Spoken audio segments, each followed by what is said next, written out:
the night America's smallest warships became giants. In the vast black waters of the Pacific during World War II, there was one night when the impossible happened. A night when tiny American destroyers, ships, so small the Japanese barely considered them a threat, charged straight at a powerful Japanese fleet equipped with battleships, cruisers, and heavy guns. A night when the Japanese commanders, stunned, confused, and terrified, made a single unbelievable mistake. They thought the small American destroyers were actually U.S. battleships, and because of that mistake, the Japanese fleet panicked, retreated, and abandoned the battlefield. This is the story of the secret destroyer charge that fooled the Japanese fleet, a moment when courage, chaos, and deception flipped the entire war. The forgotten gateway to the Philippines. It was October 1944. The U.S. was launching one of the biggest operations of the Pacific, retaking the Philippines from Japanese control. To protect the invasion, the U.S. had broken its naval power into multiple task forces. The strongest American force was far to the north, chasing a Japanese carrier group. But in the central Philippines, near an island called Samar, a small American unit was left behind to guard the transports and troop ships. This tiny unit was codenamed Taffy 3. Taffy 3 was not a battleship group. It was not a cruiser group. It wasn't even a heavy destroyer group. It was made almost entirely of escort carriers, small, slow, lightly armored, old small destroyers, even smaller destroyer escorts. These were the Navy's weakest frontline ships, built for escort duty, not real naval combat. They were supposed to fight submarines and aircraft, not a full Japanese battle fleet, but that was exactly what was about to happen. The Japanese superfleet approaches. While Taffy 3 guarded the invasion beaches, something terrifying was heading their way. Japan had launched a huge, complicated plan to crush the American landing. One of their groups, called the Center Force, was commanded by Admiral Taikyo Kurita. Kurita's fleet was a monster. It included the super battleship Yamato, the largest battleship ever built, with 18-inch guns, 3 more battleships, 8 heavy cruisers, light cruisers, 11 destroyers, and they were all moving silently through the San Bernardino Strait, right toward the tiny U.S. escort fleet. But here's the shocking part. The U.S. had no idea they were coming. American recon planes reported them earlier, but higher command believed Kurita had turned back. He hadn't. He was coming straight for Taffy 3. The sky turns black. On the morning of October 25, 1944, Taffy 3 was performing normal duties. Pilots were preparing aircraft. Sailors were having breakfast. Radar crews scanned the horizon. Then at 6:37 a.m., a lookout aboard the escort carrier USS Fanshawe Bay shouted, "Enemy ships, battleships and cruisers to the north." At first, the Americans didn't believe it. Battleships? Here? It made no sense. But then the shells started falling. Huge waterspouts erupted around the escort carriers. The Japanese had opened fire from over 20 miles away. That's when the American commander, Rear Admiral Clifton Sprague, saw the truth. We are facing a surface force, so much more powerful than our own that defeat was certain. But defeat was not an option. Sprague made a decision that would echo through history. All ships, commence torpedo attack! In other words, the smallest ships in the American Navy. We're going to charge at the largest guns in the world, the destroyers rise. 3 American destroyers accelerated toward the Japanese fleet. USS Johnston, USS Hull, USS Hermann. Behind them came 3 even smaller destroyer escorts. These ships were outgunned, out-armored, and slower. Their guns were small. Their hulls were thin. Their torpedoes were few. But they had 3 things the Japanese did not expect. Courage. 2, smoke screens. 3, the element of boldness. The American destroyers fired smoke to hide the escort carriers. Then they raced forward like wolves attacking a bear. On the horizon, the Japanese commanders looked through their scopes and saw something impossible. Large columns of smoke, powerful gun flashes, and aggressive closing speed. To them, these did not look like escort ships. They looked like cruisers, maybe even battleships, and that misidentification would soon destroy their battle plan. The first secret of the charge. The illusion of size. The Japanese fleet was confused from the beginning. Why? Because no small Navy force ever charges a superior fleet like that. It defies logic, training, and naval doctrine. So when the Japanese saw the Americans charging, Kurita assumed, if they are attacking, they must be backed by battleships. In reality, the Americans were backed by nothing. No battleships. No heavy cruisers. No reinforcements. Just guts. But Kurita's fleet could not believe this. To them, the smoke, the flashes, and the aggressive push looked like a battleship screen preparing for a major counterattack.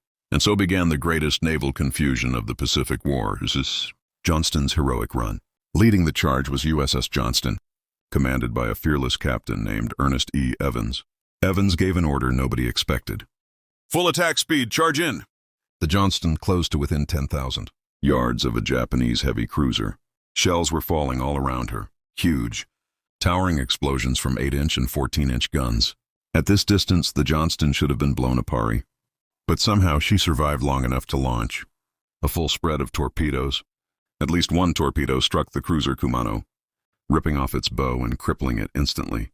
For the first time that morning, the Japanese fleet felt fear. Who were these ships? Why were they not running? Why were they charging? The confusion deepened. The aircraft joined the fight. While the destroyers charged, American pilots scrambled to get airborne. But there was a problem. Most of their planes were loaded with depth charges, half-filled fuel tanks, wrong ammunition. These were aircraft prepared for anti-submarine patrol, not naval combat. But it didn't matter. The pilots took off anyway. They dove at battleships and cruisers using whatever they had. Some dropped depth charges that barely scratched the paint. Others simply strafed with machine guns. One pilot radioed, "I'm out of ammo, making dry runs." Another said, "I'm going to scare them if I can't hurt them." And unbelievably, it worked. The constant harassment made the Japanese think they were facing a full American carrier group. They weren't. They were facing 6 escort carriers. Carriers so slow and light they were nicknamed baby flat tops. But the Japanese didn't know that. The second secret of the charge. The illusion of numbers. Because the American destroyers laid an enormous smokescreen, the Japanese couldn't see clearly. Every time Japanese lookouts glimpsed a ship, it appeared larger than expected. Smoke and splashes distorted their rangefinders. They thought each destroyer was actually a cruiser. Each destroyer escort was a destroyer. Each escort carrier was a fleet carrier. And worst of all, they believed there were more ships behind them. In reality, Taffy 3 was alone. But the charge made it look like the forward screen of a much larger fleet. This illusion terrified the Japanese commanders. USS Hull's last stand. While the USS Johnston was ripping into the Japanese cruisers, another destroyer, USS Hull, began its own suicidal attack run. Hull was even more lightly built than Johnston.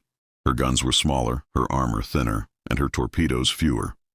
But her captain, Commander Leon Kintberger, had no hesitation. He gave the order. All engines ahead flank. Begin torpedo run.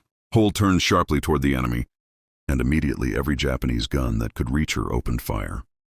Battleship Yamato alone fired 18-inch shells, each weighing more than a small car. One hit would split the destroyer in half, but Hull zigzagged like a wounded animal fighting for its life.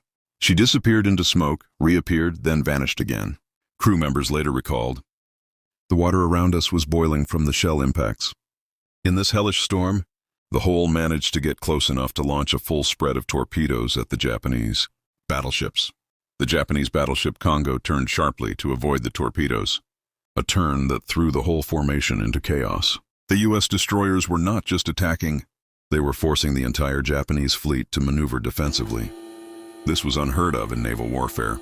The Japanese began to crumble. Admiral Kurita watched the battlefield through binoculars and couldn't believe what he was seeing. He had been assured the American fleet was far north chasing a Japanese decoy carrier group. He was told only weak escort ships guarded the invasion. He expected them to run, scatter, or surrender. Instead, they were closing the distance, launching torpedoes, hammering his cruisers, attacking from air and sea, blocking visibility with smoke. Kurita doubted his own intelligence reports. He thought no inferior force would charge unless heavy American units were nearby. If only he knew there were no battleships, no heavy cruisers, no reinforcements, just a handful of desperate sailors buying time with their lives. The escort carriers under fire, while the destroyers attacked. The Japanese turned some of their fire toward the escort carriers. The carriers, USS Gambier Bay, USS Fanshawe Bay, USS Cullinan Bay. USS White Plains, USS Kitgunbei, USS St. Lo. These were slow, fragile ships. They had no armor. Their flight decks were made of thin steel and wood, yet they fought like frontline warships. They launched every available aircraft, some with poor armament, just to keep pressure on Kurita's fleet. One carrier, USS White Plains, fired its tiny 5-inch gun at a Japanese heavy cruiser. A 5-inch gun is essentially a large cannon. The Japanese cruiser had massive 8-inch guns, but White Plains fired anyway. Incredibly, one of its shells struck the Japanese cruiser Chokai in the torpedo tubes. The torpedoes detonated. The explosion ripped the cruiser apart.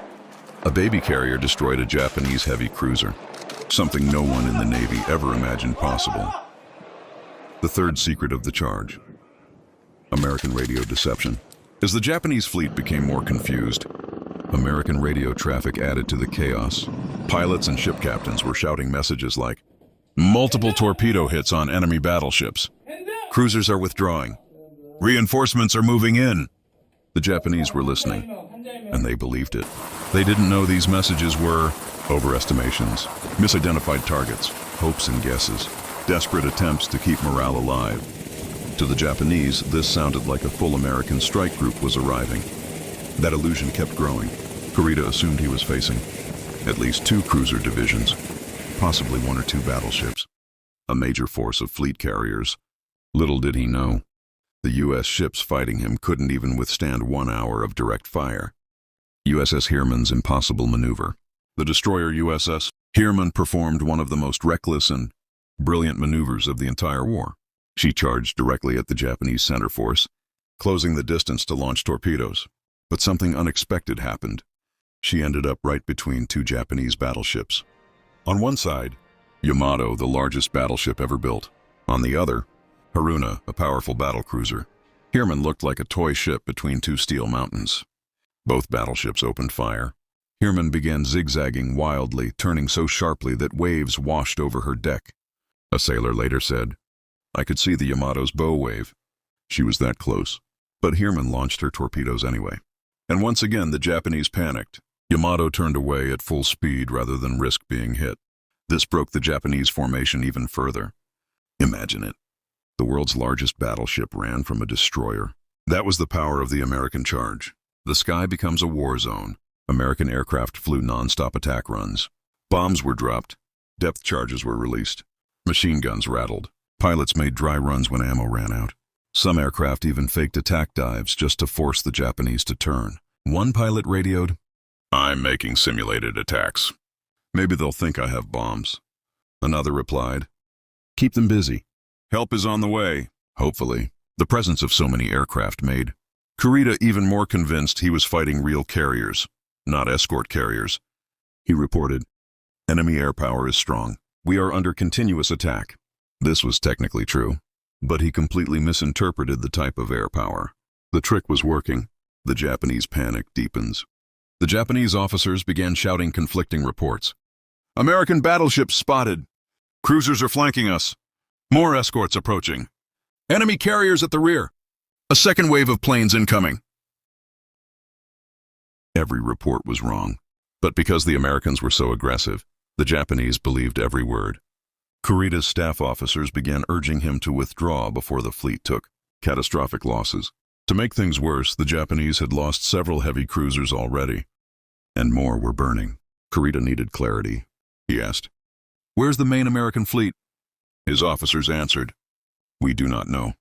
He asked, "What ships are attacking us now?" The officers responded, "Possibly cruisers, possibly battleships. We cannot tell through the smoke." This uncertainty would lead to a decision that changed the entire Philippine campaign. USS Hull's final minutes. Hull had taken severe damage. Engines hit. Rudder damaged. Hull flooding. Fire on the aft deck. Ammunition running low.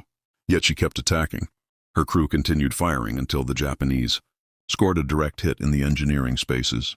The ship began to list heavily. The captain ordered, "Abandon ship." Men jumped into the water as the Hull slowly rolled onto her side. As it sank, sailors saluted the flag. The Japanese saw the Hull fall, but they didn't feel victorious. The ferocity of her attack had already convinced them they were fighting a major fleet unit. They never suspected she was just a single destroyer with no backup. The escort pilots fight to the last drop. While the destroyers sacrificed themselves on the waves, the escort carrier pilots were fighting a brutal, chaotic air war above them.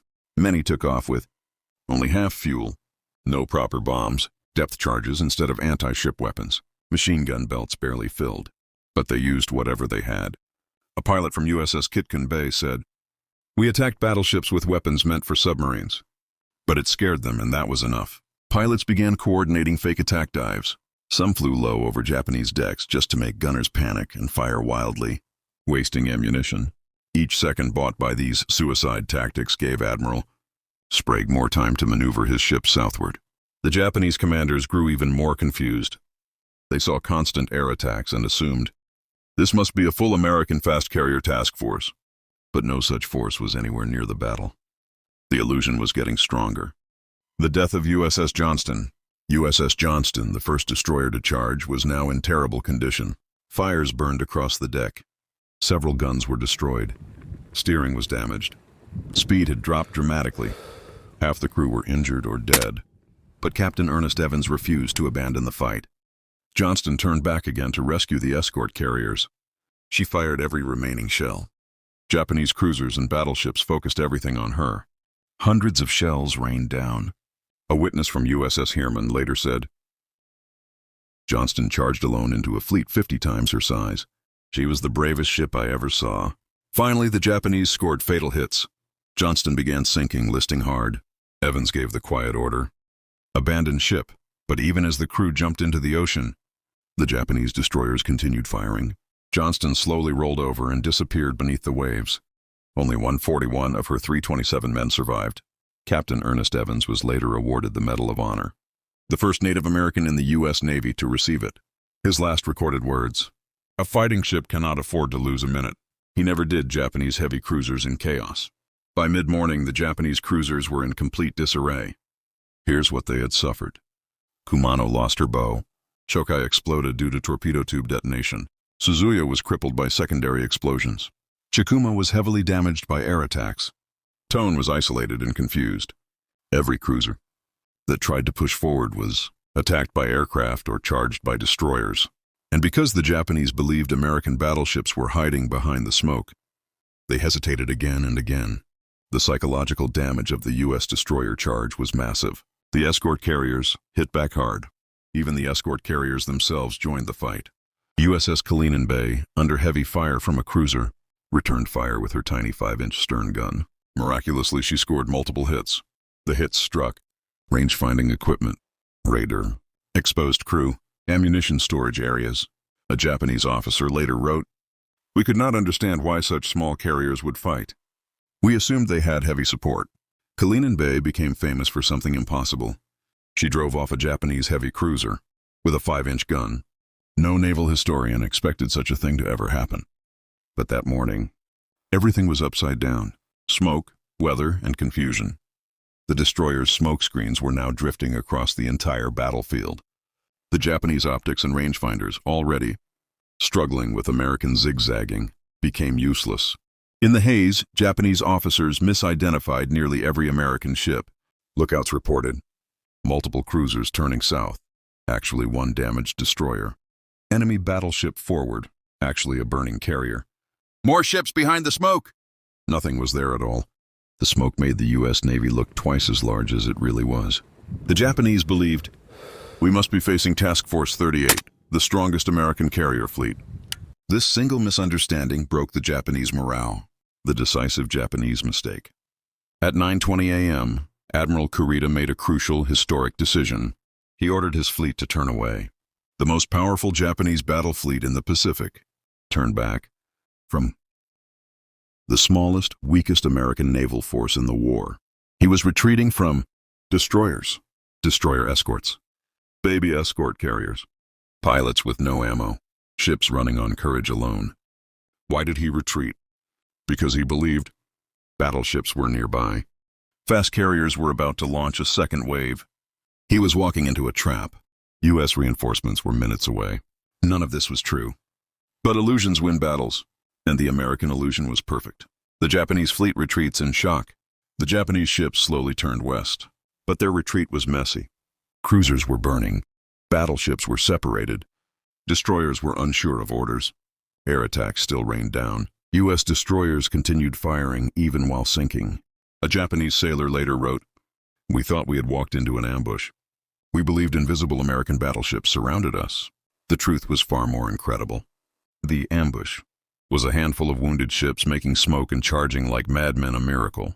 For the Philippines, Kurita's retreat saved the entire American invasion force. If he had pushed forward, he would have destroyed every transport ship. Thousands of U.S. soldiers would have died.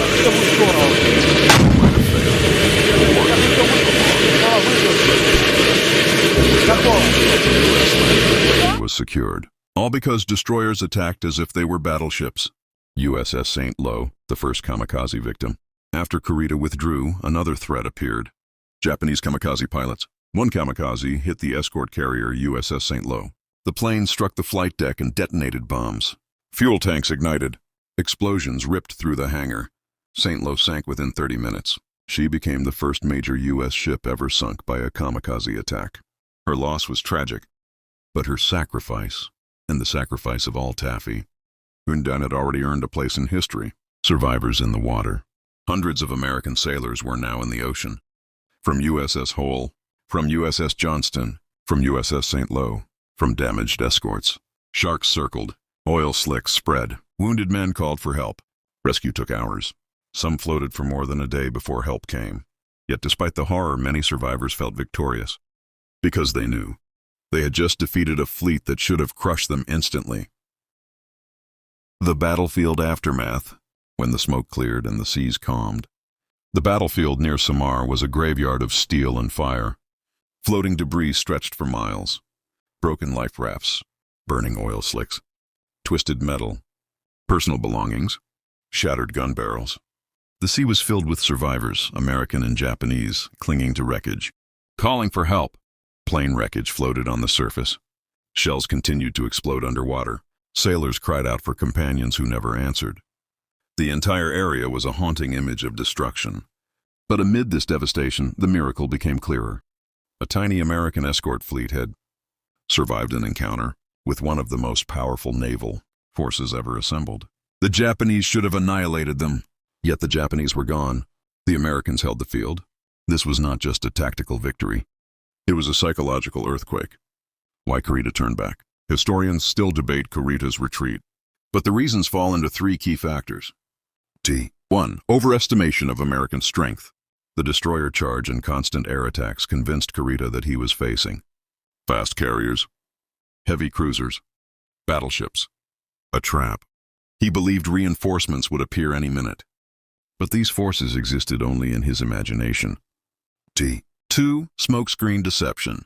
The destroyer's smoke completely distorted the Japanese view.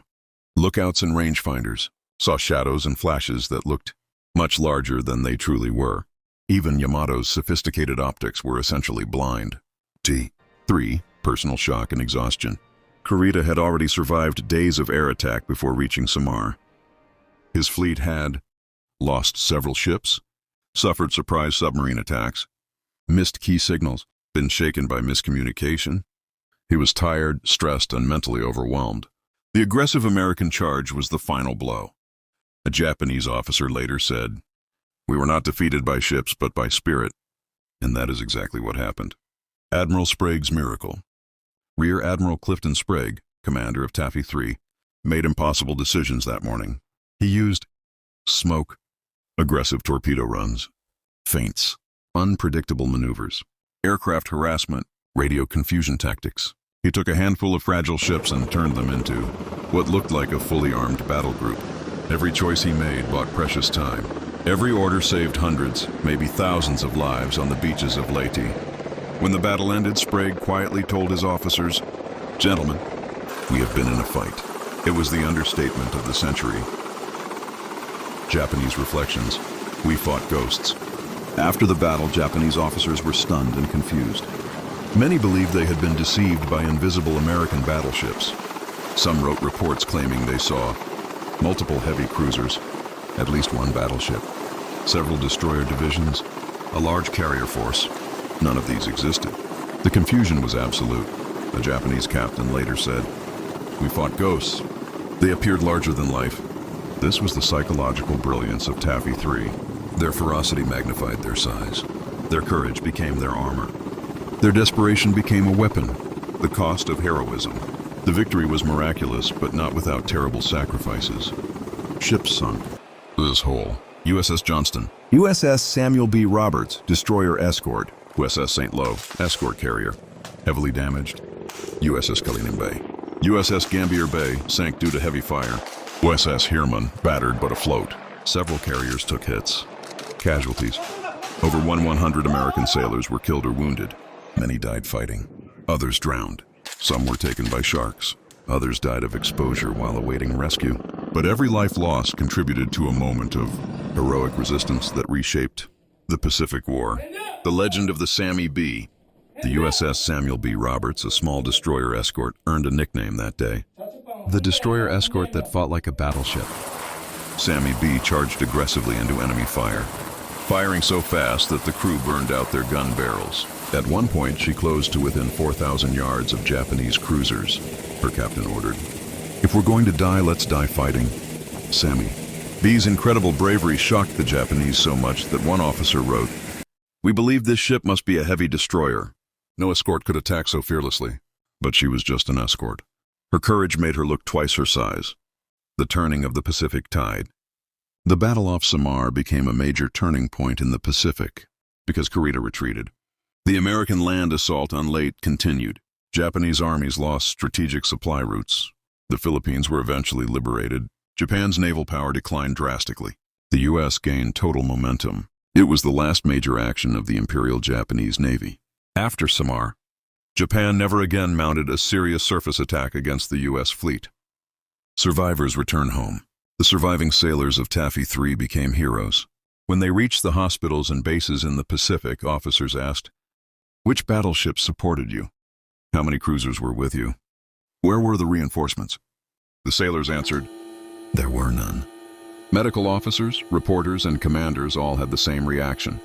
Shock, because no one could believe that escort carriers and 3 destroyers had defeated battleships and heavy cruisers. The Medal of Honor, and more. Many sailors from Taffy 3 received the highest U.S. military honors. Medal of Honor, Navy Crosses, Silver Stars, Distinguished Service Medals, Unit Citations. Captain Ernest Evans of USS Johnston received the Medal of Honor posthumously. His official citation reads, "He gallantly gave his life for his country." But sailors who served under him said, "He didn't give his life. He led with it." The secret of the destroyer charge. So what was the secret destroyer charge that fooled the Japanese fleet? It was a combination of 1. Bold aggression that exceeded all logic. The Japanese expected retreat. Instead, the Americans attacked with insane bravery. 2. Smoke screens that created illusions. The smoke made the destroyers look much larger. It hid the carriers and confused the enemy. 3. Fearless torpedo runs. American destroyers charged straight into battleship fire. Not once, but multiple times. 4. Air attacks from underarmed planes. Even fake attack runs convinced the Japanese that a full carrier air wing was present. 5. Japanese psychological weakness. The Japanese were already stressed, fearful, and confused from earlier battles. The American ferocity broke their confidence.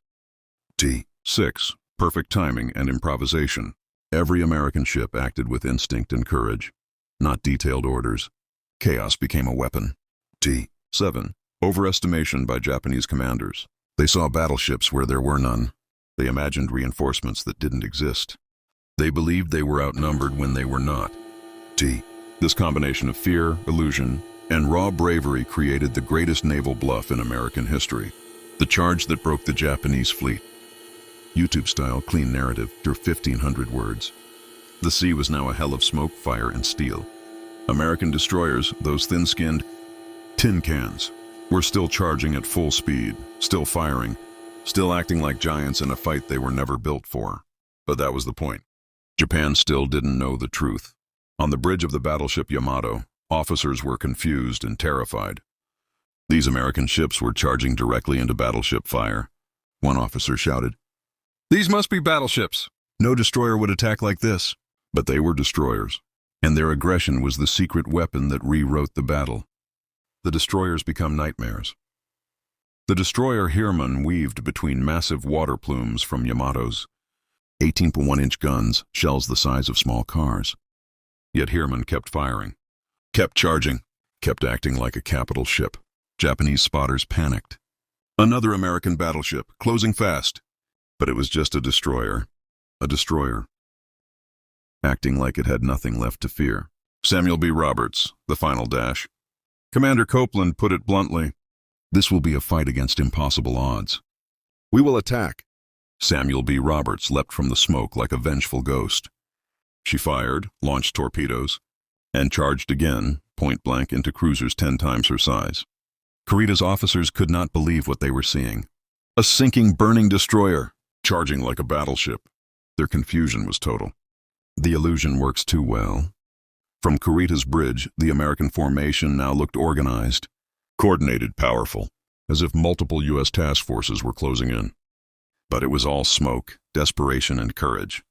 American planes, some with no ammo, kept diving in fake attack runs. Destroyers kept firing even after losing engines. Carriers kept launching pilots with empty bomb racks. It looked like overwhelming American strength. But it was the last breath of a tiny escort group fighting far above its weight. Kurita brakes. Smoke cleared for a moment. Kurita saw burning cruisers, scattered formations, his timing destroyed, his ships dodging phantom attacks, and American battleships still charging. He whispered, "I cannot understand these ships." Then the order that changed history. All ships, retreat. The Americans don't realize they've won. On the battered destroyer Johnston, a wounded sailor gasped, "They're turning away. They're running." Another man, bleeding but smiling, answered, "They think we're battleships." And the Pacific Ocean fell silent. The Japanese fleet, the same fleet sent to crush the American landing at Leyte, turned around because of an illusion created by courage. A handful of American tin cans fooled them. They saved the invasion. They saved thousands of soldiers. They rewrote the war. History would call it the greatest last stand in naval warfare. Outro, YouTube ending. And that, my friends, is how a small American escort group, tiny carriers and thin-skinned destroyers, fooled an entire Japanese fleet into believing they were facing battleships. A charge so fearless, so unexpected, that it shattered the mind of an experienced Japanese admiral. If you want more hidden World War II stories just like this one, stories of courage, chaos, and the heroes history forgot, then hit the like button, subscribe, and tell me which battle I should uncover next. Until then, stay curious, stay brave, and I'll see you in the next story.